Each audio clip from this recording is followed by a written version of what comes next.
So for those of you who aren't familiar with me, I am Sorrowstorm. I am the ranged DPS lead for Q Team, and this session is going to be about Warcraft Logs. It's going to be sort of DPS focused, but there are definitely things we're going to go over here that you can use in a tanking or healing role as well. I am making a recording, so it's going to be available afterwards. I'm not going to touch on super advanced stuff. Mostly what we're looking for here, there's another video that's been posted in Discord where Jazzy, who's with another team in EK, goes over a lot of stuff about how Warcraft Logs works and how you can do some very advanced stuff with like the API to determine certain things from the logs. I'm going to be focusing more on comparative logging, which is a really cool feature that Warcraft Logs does, and just sort of a philosophy of using Warcraft Logs as a data source to figure out your rotation, your preparation, your movement, all of the good things you can be doing in raid, and how you can improve. So that's kind of what this session is about. So I had in my raiding history a healing lead who's a very grumpy paladin back in Wrath, Burning Crusade, and Cataclysm era, who liked to dictate things that you'd expect a DPS lead to be doing. He had two sort of sayings about DPS that I kind of kept with me. One was that while healing is a science and tanking has a little bit of art to it, DPS is cold hard math. There's only one amount that's correct, and that amount is more. And he also used to say that good DPS conceals many sins. And so that's the thing to take away from this is that performing well in a DPS role is largely a math problem. It comes down to hitting the right buttons at the right times, and the best teacher for that is data. And Warcraft Logs is one of the largest sources of data that we have. So given that DPS is a math problem, we're going to use an ancient technique as old as time itself that allows basically anyone with a reasonable level of intelligence to solve any math problem presented to them, regardless of how complex. And that technique is find the smartest guy in the room and copy their answer. So the cool thing that Warcraft Logs lets you do is compare what you're doing to what every other player who posts logs are doing, including the ones who are Hall of Fame, top, world first, cutting edge, or just the most amazing players of your class. And because the solutions to DPS problems are largely math, it comes down to being a right answer, you can glean a huge amount from comparing what you're doing to what others are doing. So in that vein, I have two logs here. They are mythic hive mind kills during Ny'alotha progression. This one is one of ours. You can see the lovely purple bar down here belonging to a character called Sorrowstorm doing a terrible, anemic, disgusting 120k DPS. And then over here I have a comparative log that is the longest log currently in the top 200 for Warlock Parses is 4 minutes and 30, closest I could get to what our kill time is, where a much more swole and practiced Destruction Warlock produced a result of 267.9k DPS, dwarfing my puny total. And this is a log that I personally used to compare what I was doing on Hivemind and improve. And in a further kill of that, I managed to go up about 60k DPS. Definitely improve what I was doing. So we're going to talk about some of the things I went through for that and some of the lessons learned. So there are a huge amount of features on Warcraft Logs. And they're all super useful once you get to know them, and there are no user manuals that explain it in a very quick way. You kind of have to play with it. So one of them, most of the stuff that's really cool is in this bar up here. So this analyzes what most people are used to when they're looking at logs. We've got our summary: damage done, damage taken, healing, threat, buffs, debuffs, deaths, interrupts, dispels, resources, casts, your basic information that comes out of the log. And that's useful, but it doesn't do it all for you. And there's a large amount of interpretation to be done about this information. We have compare. Compare is a feature we're going to hit on a lot today, and I'm going to show you how to use that really, really cool way right now. So this is the ID for the log for my comparative log here. So I'm going to copy this, and I'm going to go over here to my log, and I'm going to compare. And I'm going to go compare reports, compare with URL, and I'm going to paste the other log in here, and I'm going to hit OK. This is going to load up the two logs side by side. So we're Aquarian, created by FirePixie, early August. We're comparing to slow motion Sargeras US. Right, so we're going to pick their hive mind kill. Oop, I didn't mean to do that in another tab. So what this has done, which is immediately very useful, is it has placed in all of these analysis tabs our two kills side by side. So you can see here's my terrible DPS, here's a good Destruction Warlock's excellent DPS. So now, when I select my filters for any of these categories, and we're going to go over to damage done first, and I apologize for the pauses, I have to turn off and on push to talk, so if it's a little jittery, I apologize for that. We're going to go to our sources. I could pick a source now from each of the logs. So I'm going to pick myself, and then I'm going to go pick the other warlock, and it's going to give me a side by side. Alright, so here's my 120k DPS and his 267. We get our breakdowns of what is doing the damage. So if we look, their log is shorter, so 83 Chaos Bolt cast to my 45 is a big difference. And we'll come on to that, but that's the biggest piece of DPS. We're the same number of Summon Infernal casts, so we have kind of similar damages around that. Immolate, Rain of Fire, but just getting this side by side gives you the breakdown of your damage profile. So you can see some immediate things that we're doing differently.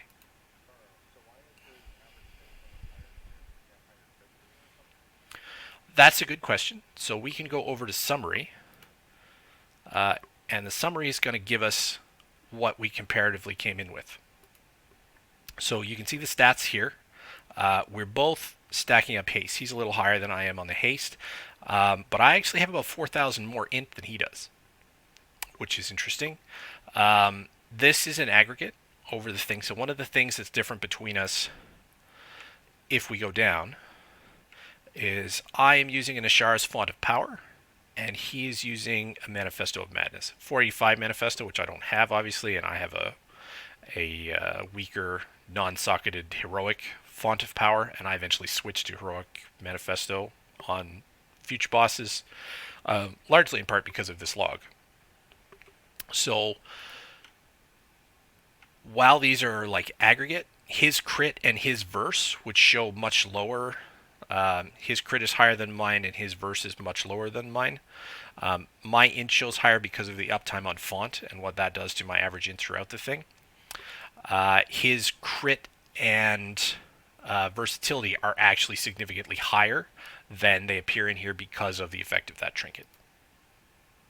But because its uptime is not 100%, it shows a proportion of that, and it's going to impact the average cast, because if you're doing things right, you're squeezing a lot of your casts into those times that you have buffs, right?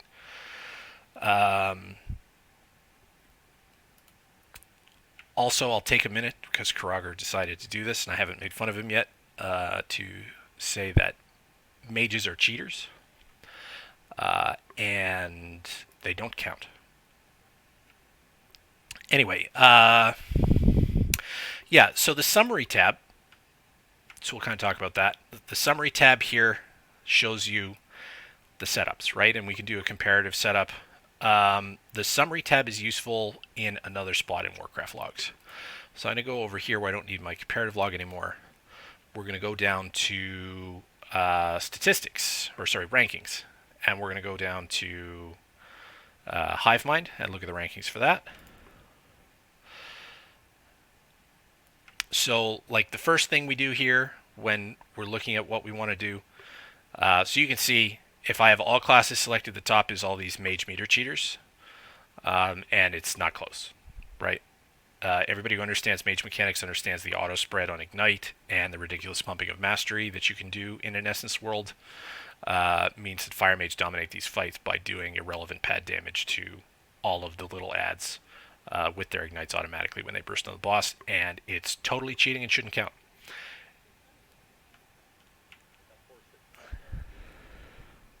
Yeah, it's irrelevant because the passive cleave is going to kill those adds at some point anyway. Anyway, so the first thing you want to do when you come in here is solve what I like to call the Carillion problem, which is understanding whether or not you're playing the correct spec for that fight. So I obviously was not the correct spec for that fight, was indeed Fire Mage. But since I'm not interested in re-rolling late in the expansion, we're going to actually look at what the Warlock specs are doing.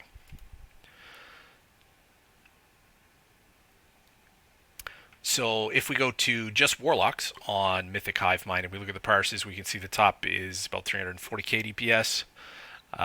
We can see that Destro is the right spec for this because we can't find an Affliction or Demonology Warlock in sight in the top 20 or so, and actually I've gone through these. You have to get down to about 750 before you find an Affliction lock.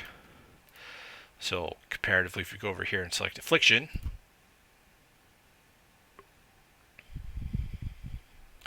we're going to see that 211 is the ceiling for Affliction Warlocks on this, which is obviously nothing compared to 340.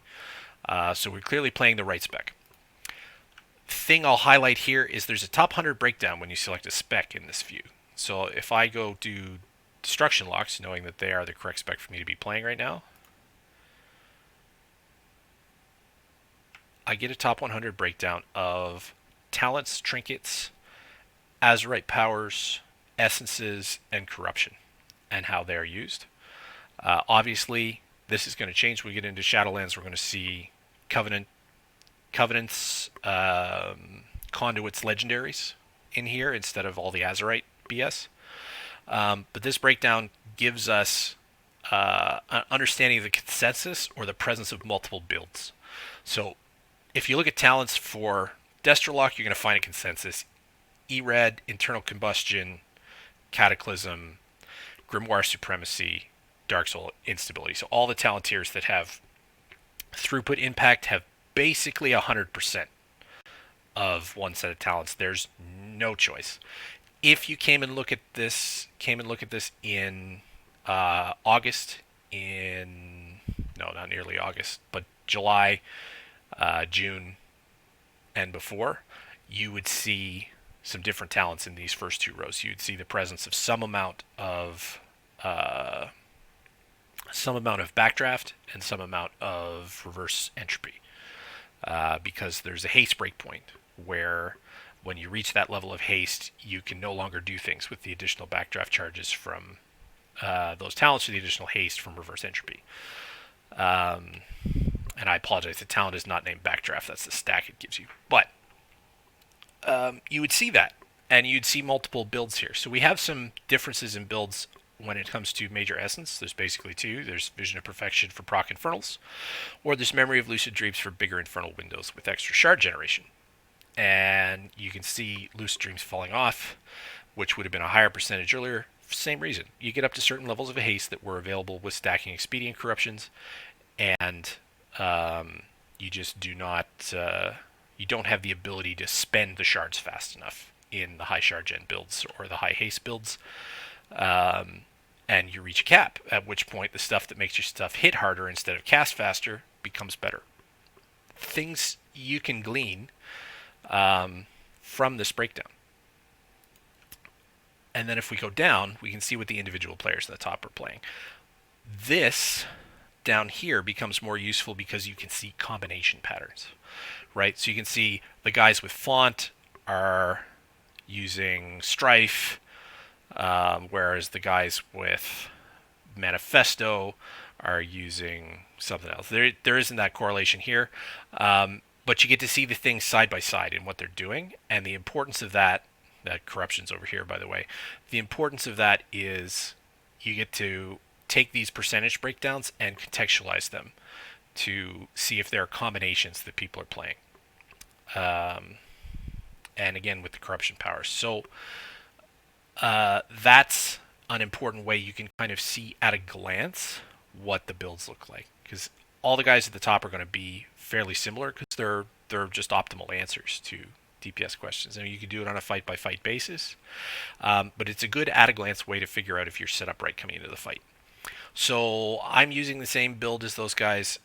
I was using the same stack expedient corruption as those guys. I was actually using the Lucid Dreams build initially. I don't know if I was for this log. Let's just check. No, I was using Vision of Perfection. So I was using the same build. Didn't have much to learn out of this. You will notice my Azurite build is a little different. Most of these are stacked 3 Flashpoint, 3 Roiling Havoc. I didn't have 3 Flashpoint at that point, so I was 3 Roiling Havoc, 1 Flashpoint, and a couple of other things. 1 Crash and Chaos, which is kind of okay for the Infernal reduction, and then I think I had 1 Chaos Shards, which is a bad one, but I didn't really have any better options. I did make a mistake that I realized, though, that I was prioritizing Roiling Havoc over Flashpoint. And if you go down, you'll see people generally cut the 3rd Roiling Havoc before they cut the Flashpoint, even on this fight, which is a really good Roiling Havoc fight. So, Bulls asked a question that was really good. Why are, if we go to damage done, and I apologize, I have to, my push to talk button is control, so I can't scroll or click on links while I'm talking. So you'll notice that the average hits are way higher. Like mine's 159 and his 192. So the reason for that is kind of an interesting one, which I found. So there's nothing on the surface, if we go back to the summary, that says this. I have more int generally because I'm using a font setup. I have similar numbers of crit, similar amounts of haste, but haste doesn't affect that. I have more verse and I have more mastery. Which would lead you to believe that my Chaos Bolts would hit harder because both Verse and Mastery provide a percentage increase in damage to that. What's actually happening for that comes from casts and buffs. And the answer is actually Roiling Havoc. So if you look at Havoc casts, I have 6 of them, and this comparative log, which is shorter in duration, and I die at 512 in this log, but this is over in 430, has 10 casts. So in a 4.5 minute fight, this is a 30-second cooldown. How do you get 10 casts out of that? Because 10 casts of a 30-second cooldown is 5 minutes. Negative. He is cheating, but not quite that way. The answer is down here. He's wearing Ineffable Truth. So Ineffable Truth, which I'm not doing, I'm straight expedient. We get to about the same haste level. So I don't have as good a corruption as he does because he's getting to expedient and to about a 5,000 haste level with less resources than I am. His gear's a little bit higher eye level, and he's got more sockets than I have as of the time of this, right? Because he's got sockets in both of his trinkets.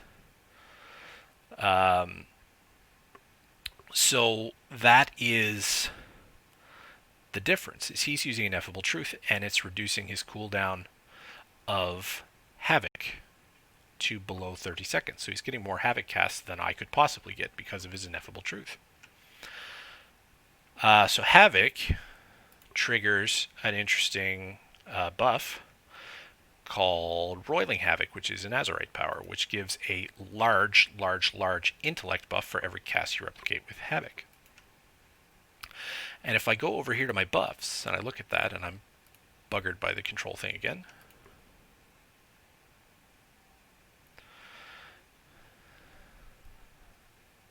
I don't have permission to do that in this channel. So if we look at Roiling Havoc for me, side by side with him, and you look at my uptime and you look at his uptime, you find a difference. And stack count. If I could, where am I going here?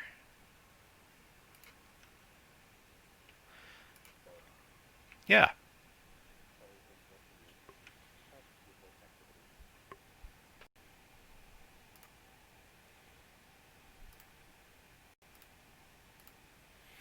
Is anybody able to hear me?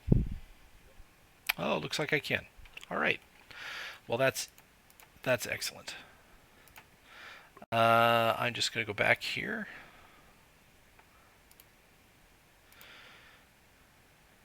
Looks like I can't view this side by side, so we'll just go back and find my comparative log bookmark here, and then find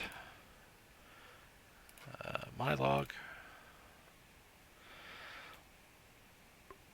So if we look at me and buffs and roiling havoc, here's my stacks, right? So I put a havoc window up, I get up to 10 stacks. 10 is the maximum on this ability. I get a huge int buff. It lasts for 15 seconds and then it's gone. My friend over here, Feloken, if we look at his buffs and roiling havoc, he stacks up to 10. Then his ineffable truth cools down his havoc faster than this 15-second roiling havoc expires, and he refreshes and maintains his 10 stack for a minute and 12 seconds, and then builds up a 7 stack on his next one where he doesn't get the procs, builds up a 10 stack, and gets another minute out of it because he gets the refresh. So his gearing setup change to have a couple of ineffable truths to run his cooldown gave him an uptime on this buff which was, it doesn't show me, it's based on his eye level. This is about 300 int per Azerite trait, and we're both running 3, so it's about 900 int per stack. So he's got 9,000 extra intellect for a minute and a half, for another 20 seconds here, for like a minute here, for close to a minute here. He's got an ass ton more int than me for a huge amount of the fight because he made that gearing swap. So I learned about that build through doing this comparison, through finding out what's different between our logs. So what else can we look at? So buffs is one. We're looking at roiling havoc. So we can click that off.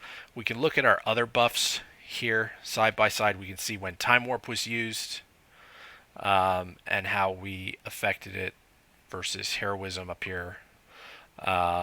We see what flasks we're using, augment runes.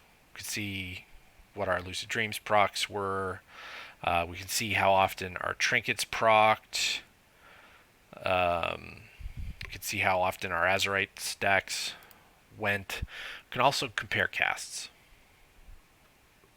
Casts is a big one, right? This is going to show how much different we are. So look at what I cast. I cast incinerates and conflags and then chaos bolts. He casts more chaos bolts, immolates conflags. He probably used his shards better than I did, right?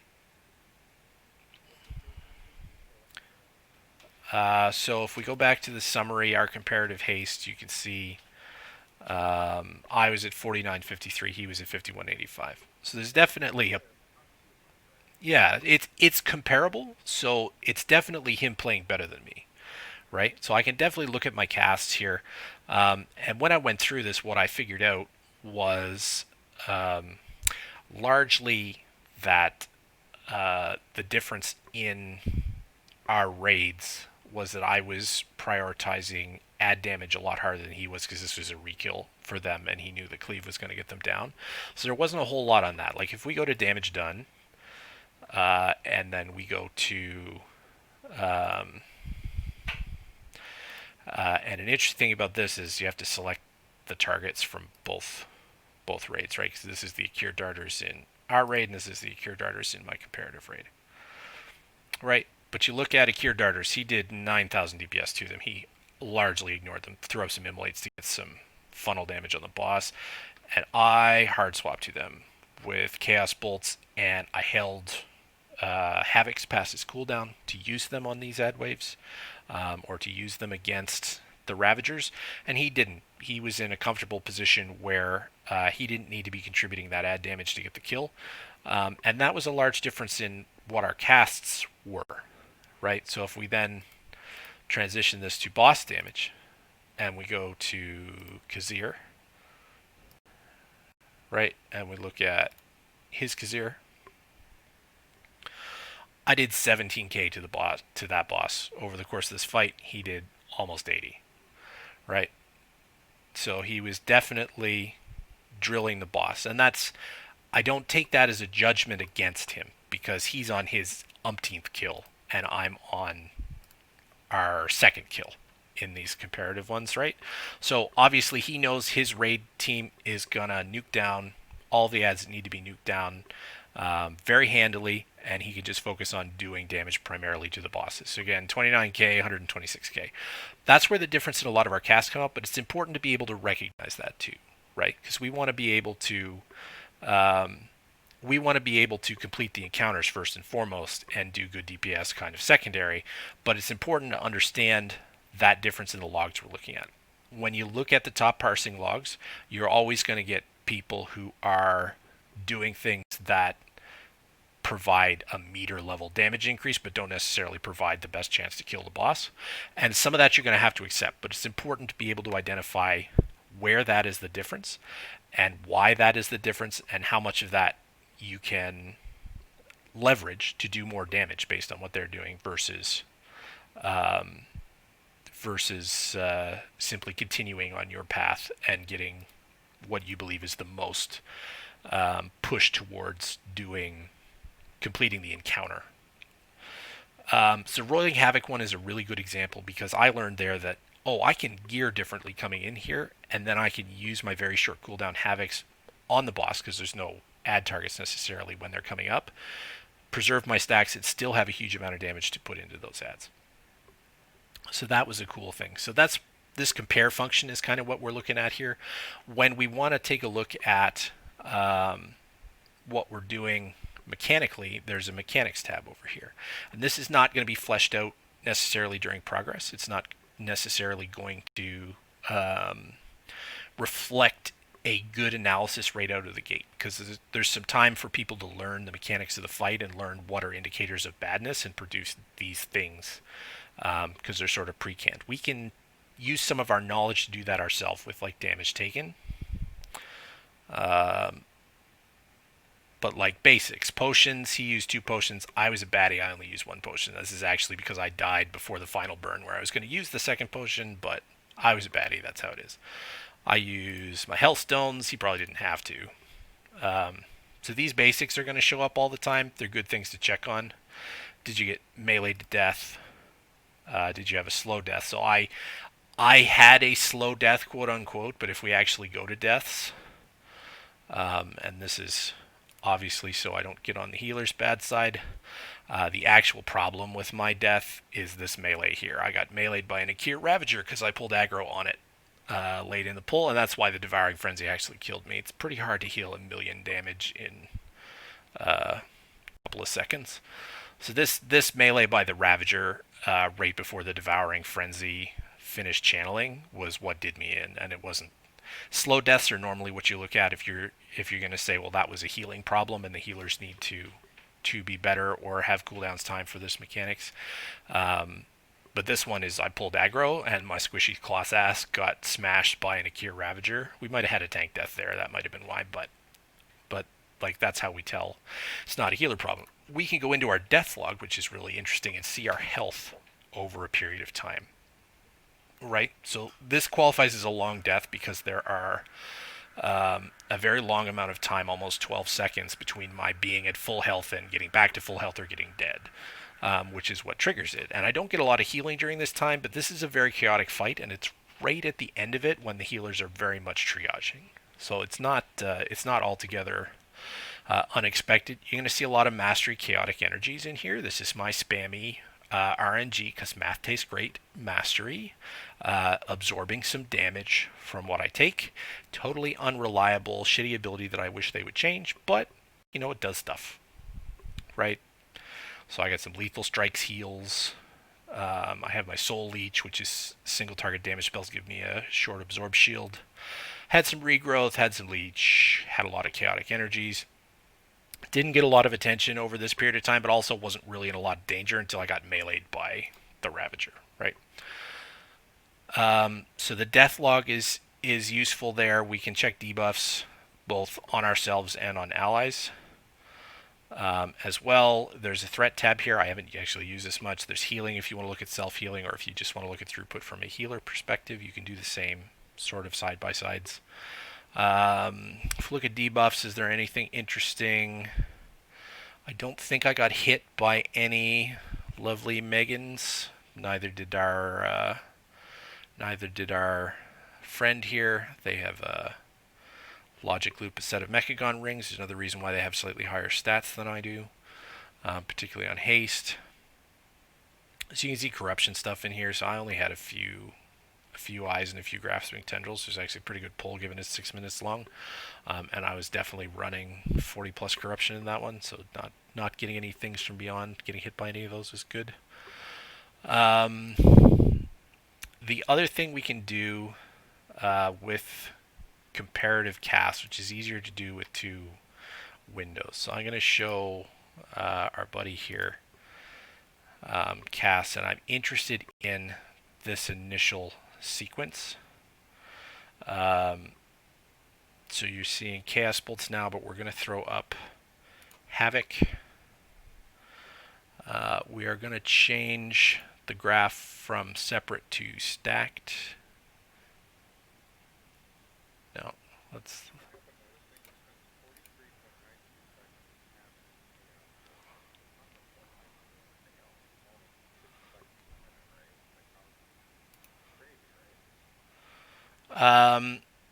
So he does 83 Chaos Bolt casts. There's... Yeah, this is how Destro works. Chaos Bolt, inline Nihilotha, this is how Destro works. Chaos Bolt does all of your damage. Everything that is important centers around buffing your Chaos Bolt. So you want to be spending most of your time casting it. And when you get up to 5,000 haste, which is an enormous amount of haste, it's like 77% unbuffed or something like that, plus haste procs and lust and all that stuff. You're really like, this starts as a 3-second cast. It's a long cast. You will spend a lot of time casting it. But like, the whole name of the game for Destro is fire off your Chaos Bolts, as many as possible with maximum buffs, right? So Havoc is an important one. Summon Infernal is a very important one, and alignment of these is important. You're going to see Dark Soul. We'll get... Did it go up there? There we go. Did it? Havoc. Yeah, so Dark Soul, he's using stacked with his Infernal. He's actually using it offset by about 12 seconds. And that's because if you look at the Grimoire of Supremacy talent, that's the center of Destro's rotation, it's a stacking buff during the 30 seconds of Infernal. So what he's doing by delaying 10 to 12 seconds past his Infernal is he's aligning that 20-second long Dark Soul buff with the heavily buffed latter half of his Infernal window. So he's getting his shards going in the early game, in the early part of that window, casting Chaos Bolts, building up his stack, and then he's putting the crit damage amp. So this is an adjustment I wasn't doing. I was hitting Dark Soul immediately after Infernal and getting the front half, and I started doing after seeing that. Yeah, weak auras are excellent for that. Combat timers are excellent for that. But this is a good view to figure out. Like, it's very obvious to many people what the big buttons for their spec are. So Dark Soul, Infernal, Havoc. We can put Cataclysm on there because it's another big sort of cooldown button. Seeing the alignment of these stacked on top of each other tells you a lot about how people are managing their big cooldown windows. And with Warlock especially, that's like the name of the game. Managing your big summon cooldowns is what you do to do good DPS in Destro, because everything is packed into Infernal. That's not changing in Shadowlands either. But this gives me a good sense. He's using Havoc on cooldown, and he's getting a shorter cooldown than normal because of his ineffable truth. He's doing that because of what we looked at earlier for the Roiling Havoc stacks. So he's maximizing that buff. Then he's maximizing his window around his Summon Infernal, and he's doing that by casting the Infernal on cooldown, by casting Dark Soul Instability 10 seconds into his window. Similarly, we see Cataclysm is not really being used on cooldown here. If you're familiar with the fight, these timings are large ad spawns. So what he's doing here is he's getting Cataclysm down on a wave of the small ads to get a bunch of immolates rolling. Those immolates give him a big boost in shards, and they proc his Azerite trait Flashover, which is for immolate ticks on mobs at high health. So he's getting a big haste buff out of it too. So that's why this is a little irregular, because this is a 30-second cooldown, right? So given that he's not using it every 30 seconds, which you'd expect, there's something else going on, so we know, hey, we can look into that. And if you look into that, what you'll find is this is a big ad wave, this is a big ad wave, this is a big ad wave, this is a big ad wave. He's making sure he doesn't have it down, right? He could actually do better here by placing a cast in the middle if he's very attentive to it, because it'll be back up for this next big window that he has. So that's how the cast can really help you. The other thing that is super, super useful is the replay function. The replay function is going to take us out to, and I'm doing this in individual, not a stacked window. I wonder if I can do that in side-by-side. I actually haven't tried. Will you give me a split screen? No. Okay. This is going to show ours, but that's fine. What we're actually looking for, where was I there? Replay is super cool. If we hit play here, we're going to see the bosses. We're going to see everybody in the raid. So I'm going to go back for a second. I'm going to highlight, this is ours. So I can highlight myself here. I think I'm buried in the stack here if I know where I usually set up. Yeah, here's me. Sora Storm. So I'm highlighted. There's a spell queue here. So go back, we'll see on the pull. Oh. So here's an opening Immolate, and then my Summon Infernal. Dark Soul immediately, Havoc, Immolate the second target, start smashing Chaos Bolts, right? Conflag, Chaos Bolt going to freshen Immolate in here. So you get a spell queue, right? You can see exactly what's happening. This is a great way to figure out how people are lining up their opener, and whether they're doing it different from you, how they're using their cooldown windows, because you can jump to particular parts of the fight, right? So if I go to about 215, I should be in another Infernal window. So there's a Cataclysm. I interrupted something here, so I probably wasn't paying super close attention. And I think I'm actually waiting for a darter spawn here before I cast my second one, and I don't lose a cast. Yeah, so here's some roly-polies. Anyway, you can look for your windows and figure out what your casts are. We can do this with our comparative ones as well. So if we go to the replay, and let's just reload this because it's got a bunch of my stuff stacked here. Replay, please. Close, close, close, close. Close, close. I don't care about shoes. Please go away, shoes. All right, replay. So if I select our buddy in our comparative logs, Felocan, and hit play, now I'm going to see his cast queue, right? It's Conflag, Infernal, Havoc, rolling Chaos Bolts, Conflag, generating some shards, basically rolling Chaos Bolts. We're going to get Dark Soul in here too, along with his trinket, right? So I got to see from that bit that when he got to the 12-second mark, he hit Dark Soul, and then he hit his trinket. So he's saving his Manifesto of Madness Chapter 1, the increased crit, for the back half of his Infernal window.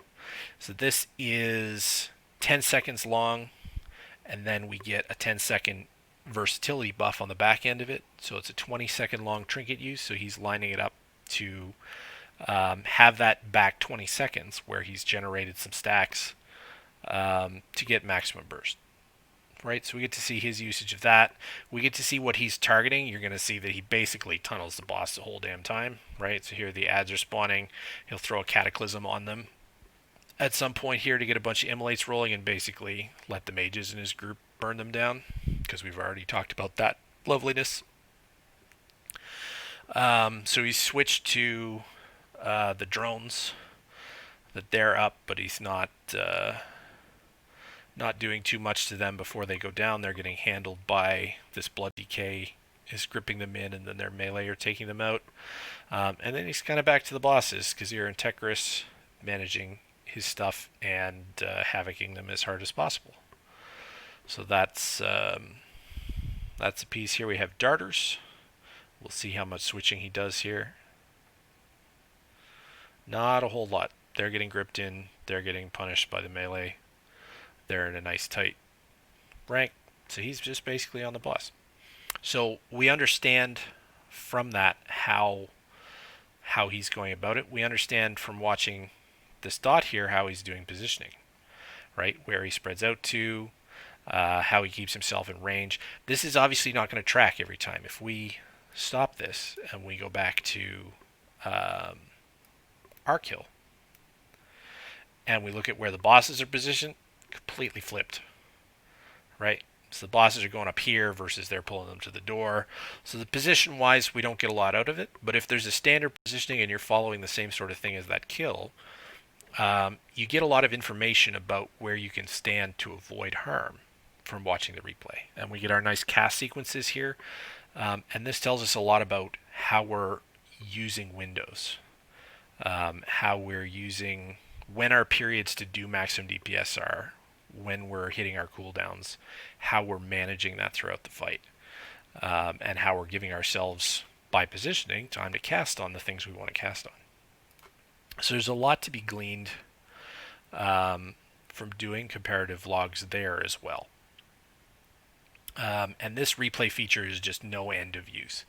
One of the things you can look for, so let's go to rankings for the hive mind and find some good stuff that on a raid level helps us with positioning, right? Because we don't like dying. So we got damage over here. Damage is cool. That's what we're going to look for as an individual. Execution is a score on a guild level that we're interested in. And this shows us guilds that are ranked by their deaths and their damage taken and the duration of their fights. And it gives us an idea of what a clean kill looks like. So there's composition. This one is funny. 1 tank, no healers, 3 melee, 16 ranged. Lasted 1:15. So these guys are overgearing the encounter, and they are just saying, we don't need mechanics, we're just going to kill this before it gets dangerous.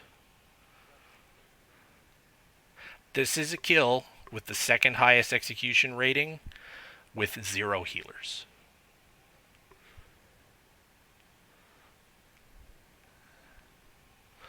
Anyway, yeah, so that's like a meme to watch out for, but we can look at these compositions for something reasonable, right? Like if you go down farther, you're going to find ones with like 4 healers, 2 tanks, right? And this is a very good execution score, no deaths, reasonably low amount of damage taken. So we can go in here and we can look at our replay, right? And this has no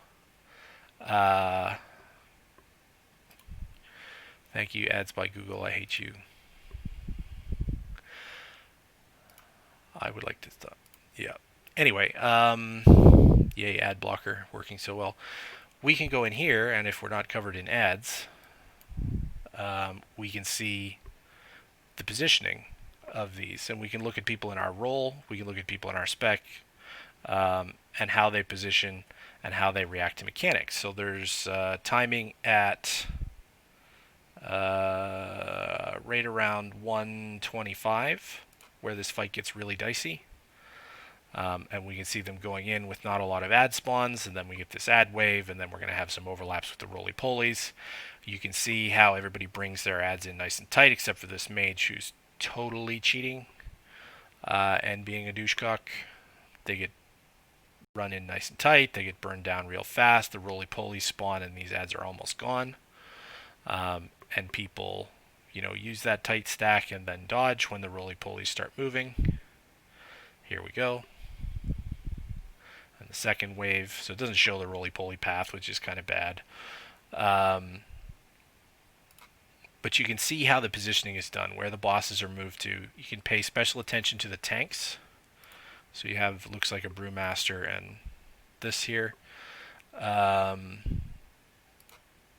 We can see there what their damage taken looks like, what their setups are.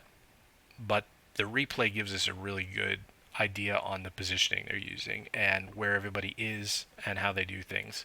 So the execution score is something we can look at as a way to guide ourselves in how we do the fight as a team, how we handle positioning and what we do for certain mechanics based on what other teams have done successfully in the past. Speed, obviously, you can sort by fight length to look at. This is useful if you're kind of trying to find kills that are in the same length that you're going to do from an encounter, right? So you can find high DPS parses at a particular speed because this is now sorted by the duration, right? So this minute 15 no healer was the fastest hive mind kill in the world. No shit. You went in with no healers and you just did it, right? But say we're in the 4-minute mark. We can scroll through this until we get to some 4-minute kills. Look at how people doing kills a similar length from ours, dealing with the same sort of level of mechanics and DPS, and a similar comp to ours, are handling things and glean some information that way.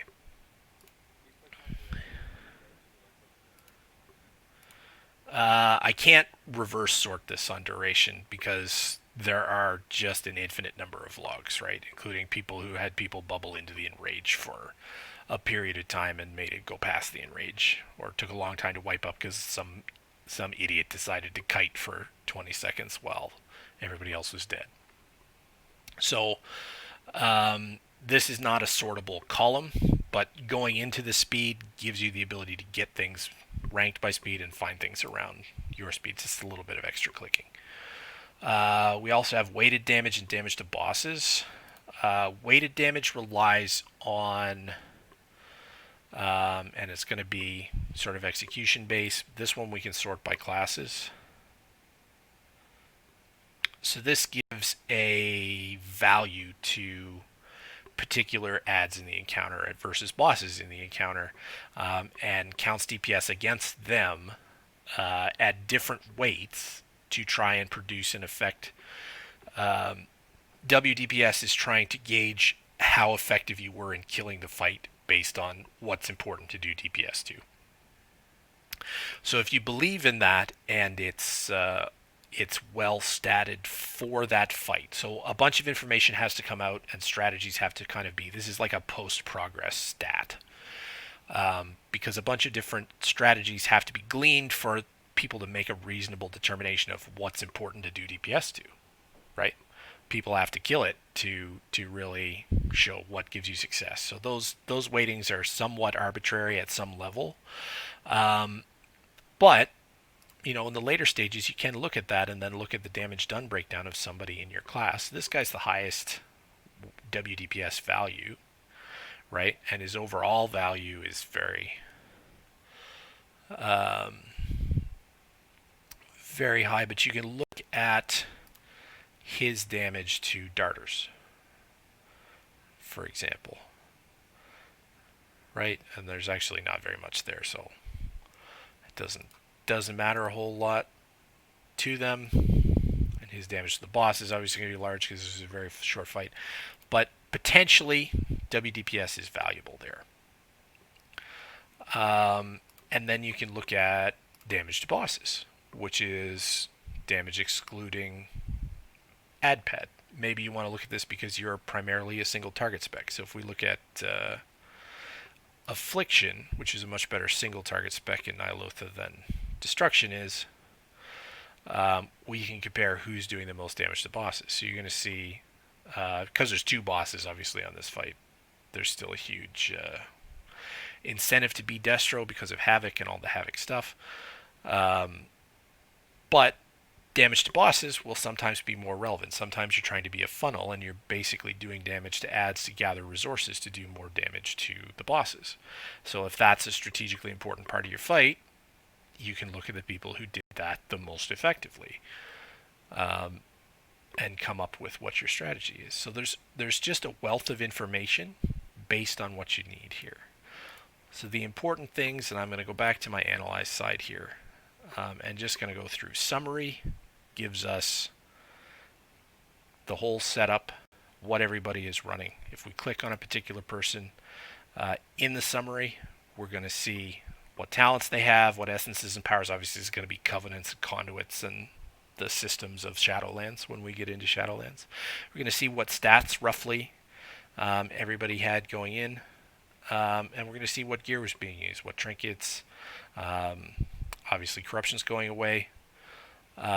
But it's basically how we're set up coming into the boss. That's what you're going to find under summary.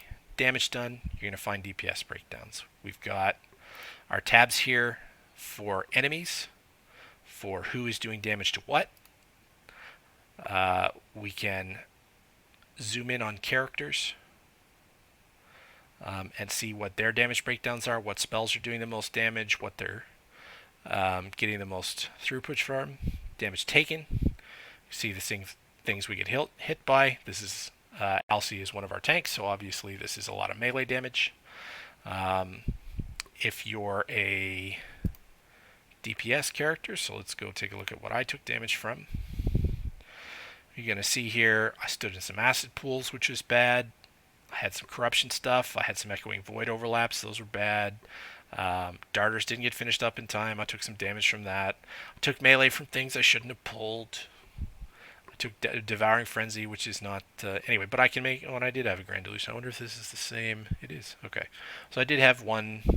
actually, two Grand Delusion hits over the fight. So I got hit by two things from Beyond as well, which obviously the healers probably weren't a big fan of. Healing.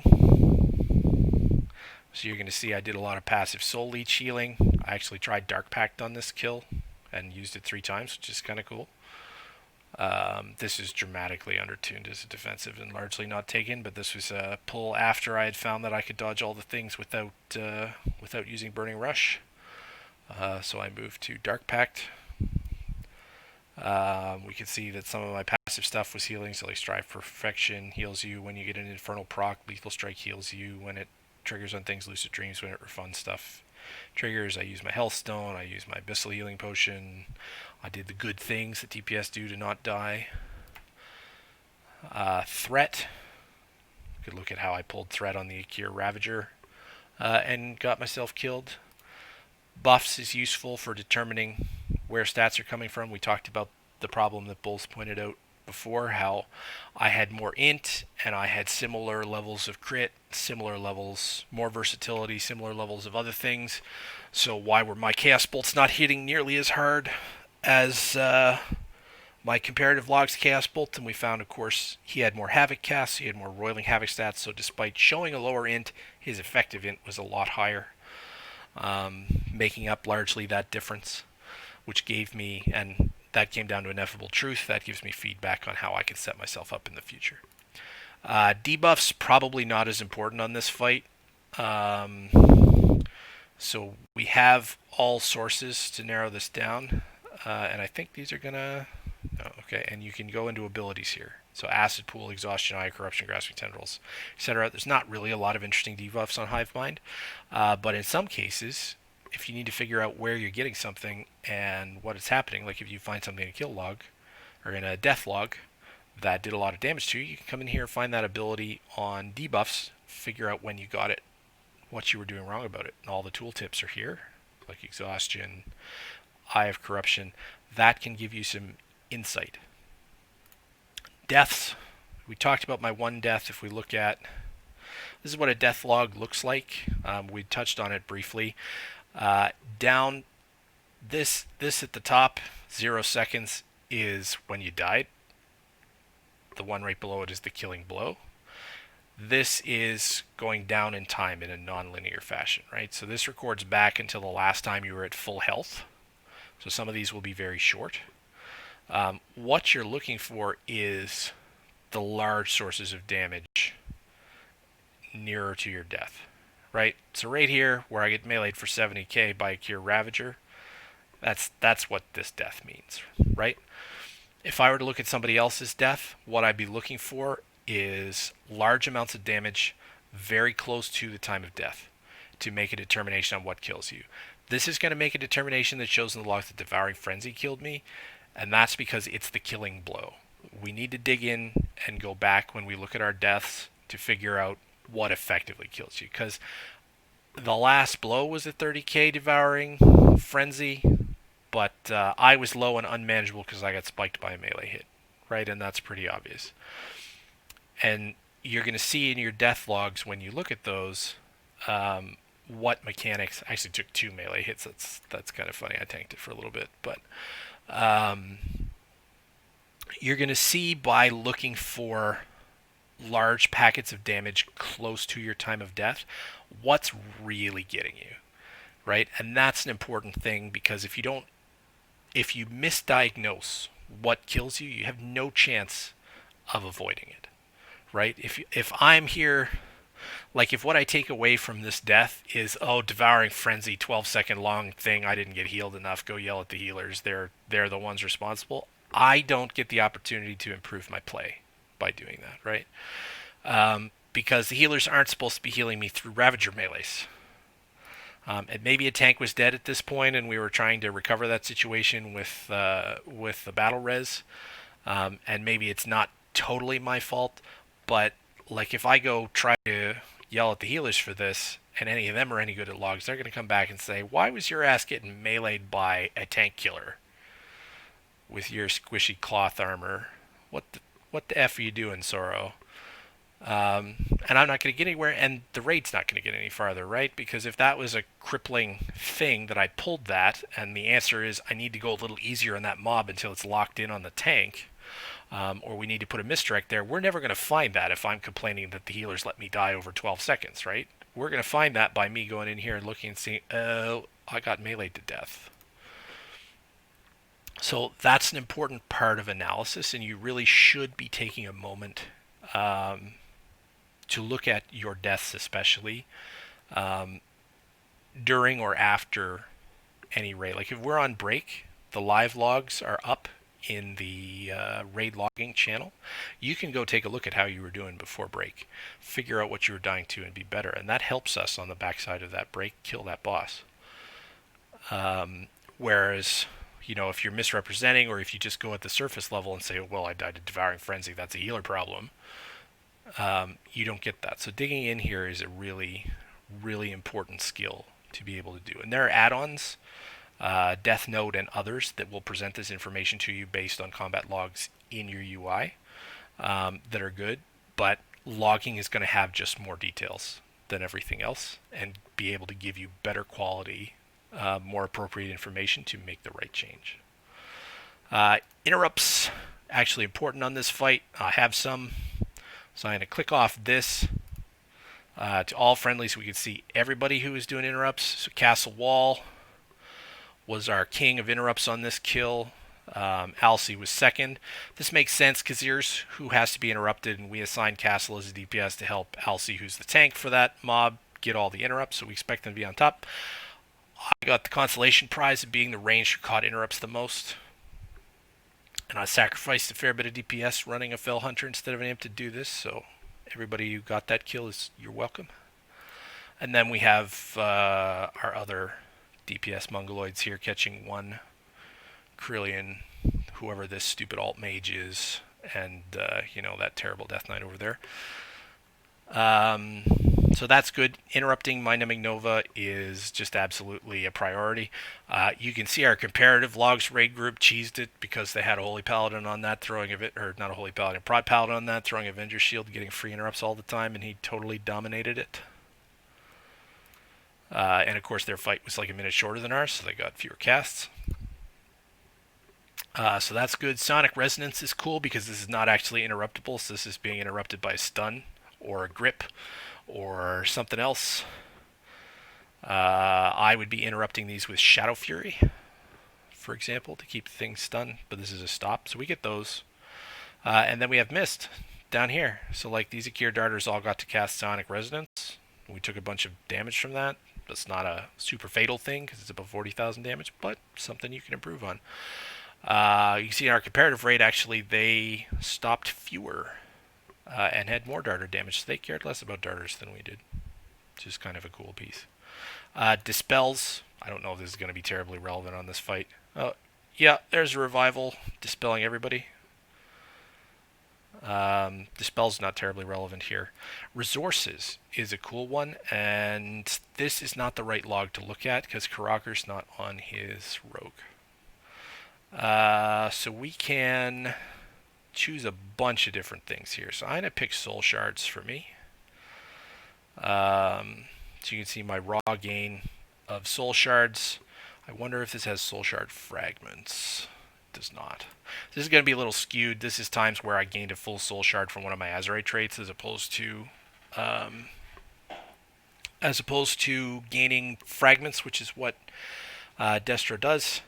But if I put my stuff up here, I can see my level of soul shards and where it was. So 5, which is 50 because it's 50 fragments, is the cap.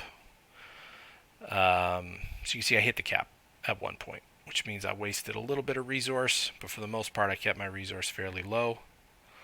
But these times where I'm spiking up here to 5, that's me potentially wasting shard gen, because I am casting a Chaos Bolt immediately to go down to 3, but I'm potentially generating Immolate ticks or procs from various things or spells landing that I cast previous to this that would put me over 5 and wasting those shards. Right? And if we take a look at our friend here, he probably not available for the current character filter. Dream Angel. Dream Angel doesn't have soul shards. Weird. Alright, where's my...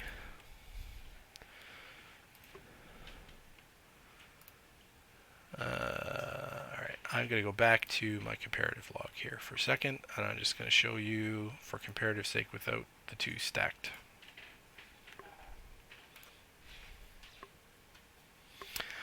So resources, and we're concerned with Mr.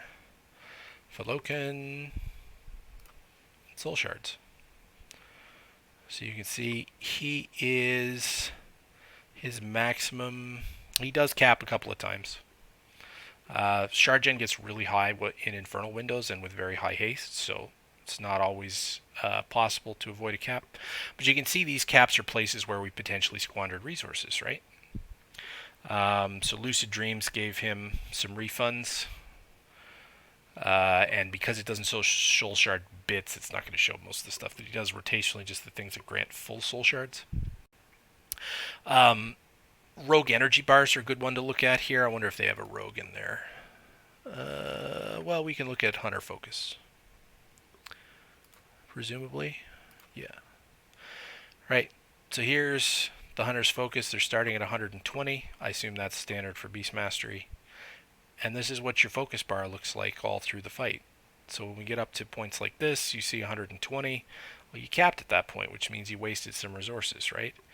So you didn't waste any gain from Barb Shot aspect of the wild during that time, but he did cap a couple of times for a few seconds. So this is a good one to make sure you're not wasting resources. A lot of specs damage profiles are based entirely around keeping the resources flowing and generating the maximum and not having stretches like this where you hit the cap. I know Rogue tends to be that way a lot. Kroger, I'm sure you can correlate, although it may depend spec to spec. Like Assassination was always really easy to spend all your energy.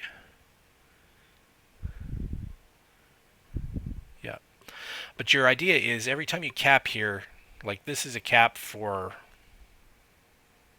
like 3/10 of a second, so it's not a big deal. If you have a long cap up here, that represents resources you generate passively from just your focus gain or your energy gain or procs in the meantime that you don't get because they go over 120. So that's a big part of a lot of specs, and this gives you a good view of that. And especially if you do this comparatively between yourself and another character, you can see where they're prioritizing their energy generation.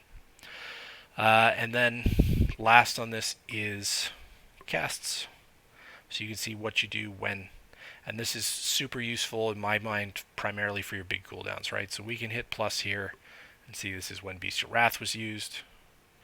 Aspect of the Wild, we can do the same thing. We get this nice, show of how we're syncing our cooldowns up, what we're doing.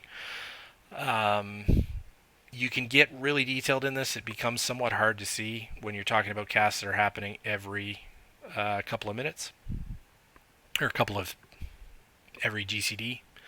It becomes a little cluttered to look at, but you can get some very fine-grained sequences. I like to use the replay feature for that because of that spell queue that we talked about. So if you go into the replay, and let's close this and close this. So if we go into our replay and we select this hunter, we go play, their spell queue is going to show up here. So these are the abilities they're hitting. So they're dumping a lot of barb shots now. They're using some multi-shot, etc. We can slow this down to 0.5x.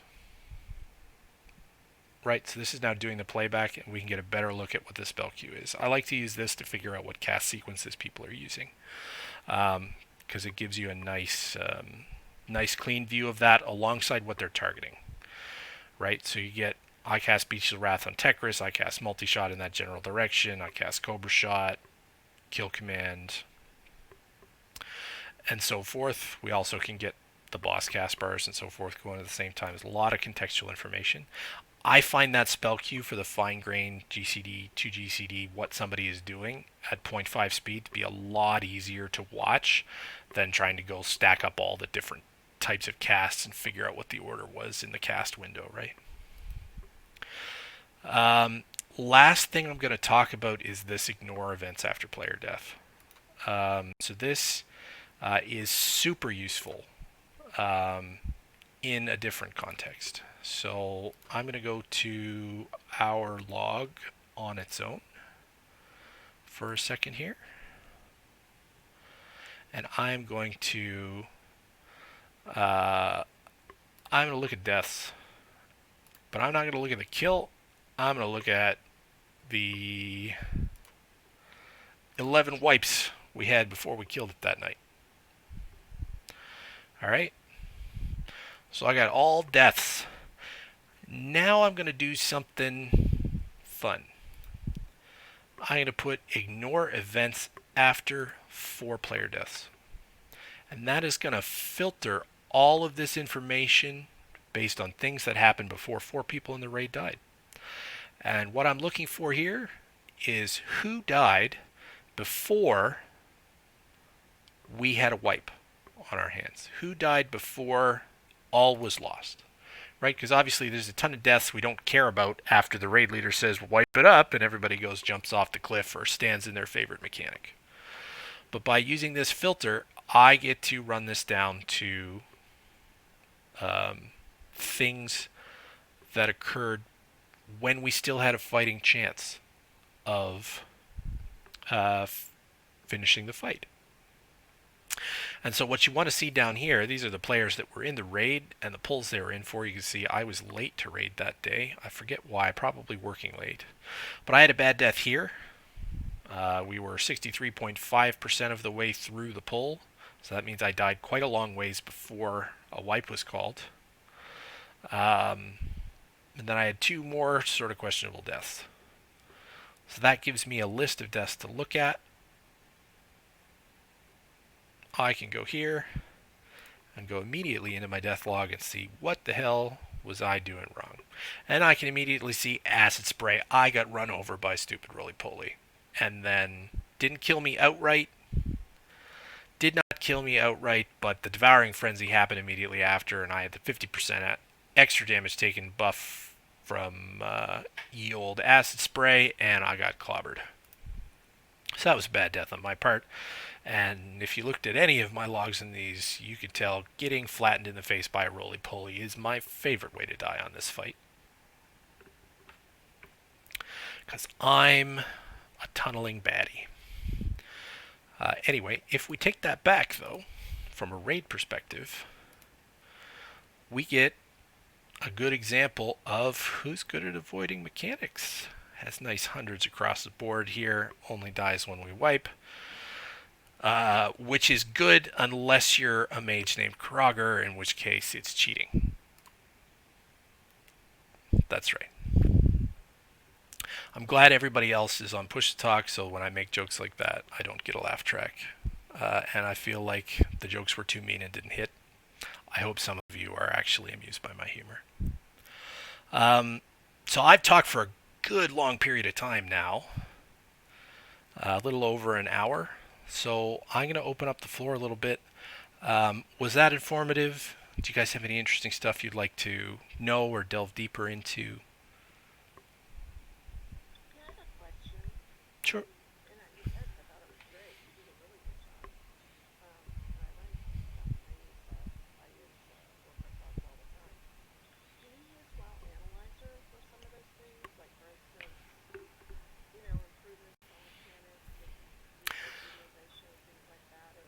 Yeah. I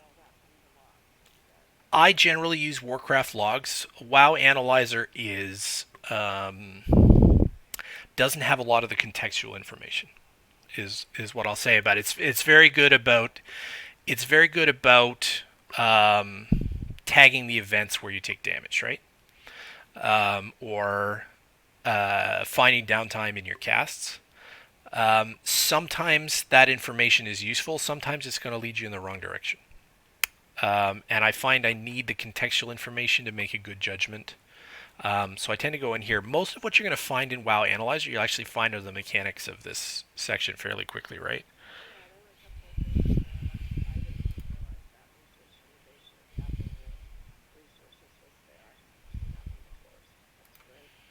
Yeah, I find the WoW Analyzer stuff like the website. They're reading logs, right? What that website is doing is taking snippets of this log information and parsing it out. Um, so I like them for the rotational stuff, where they can say you had downtime here, you had capped resources here. Um, you didn't have this obvious preparation mechanism here. It's reasonably useful for that information.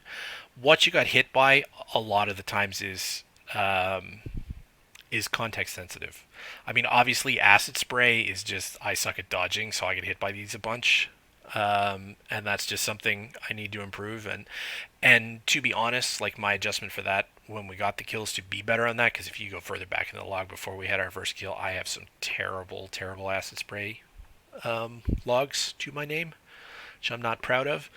Um, but what I had to do and what I recognized out of that actually gave me actionable advice.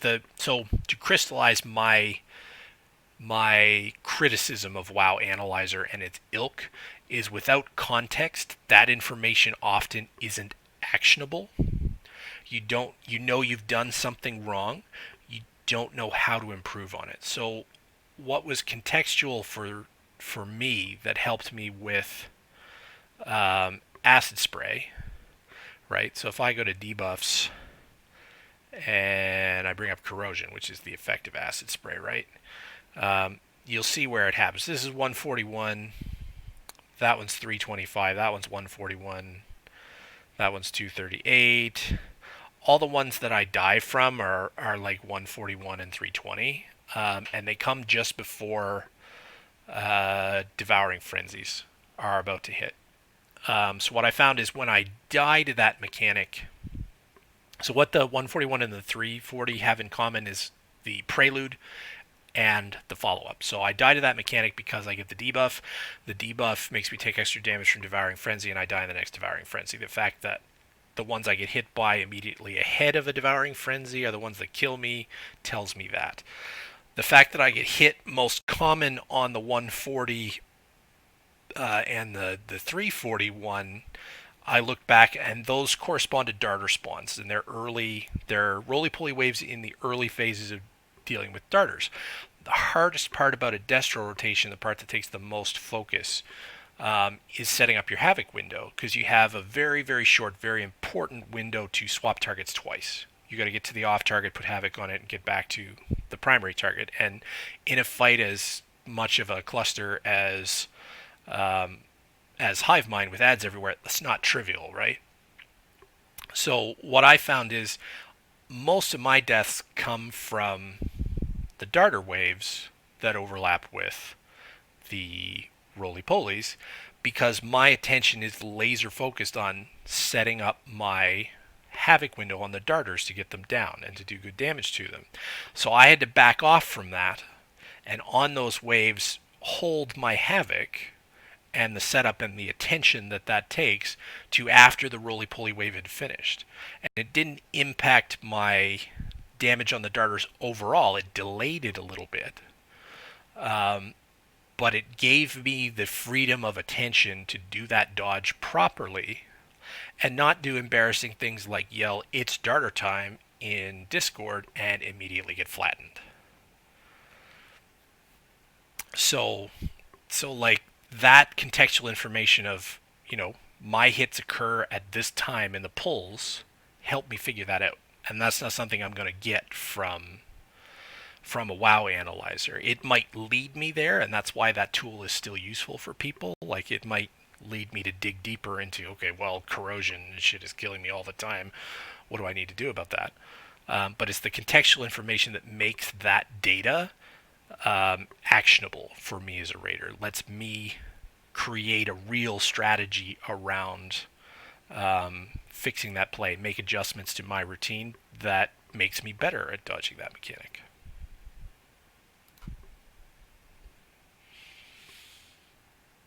Anybody else with questions or comments or concerns?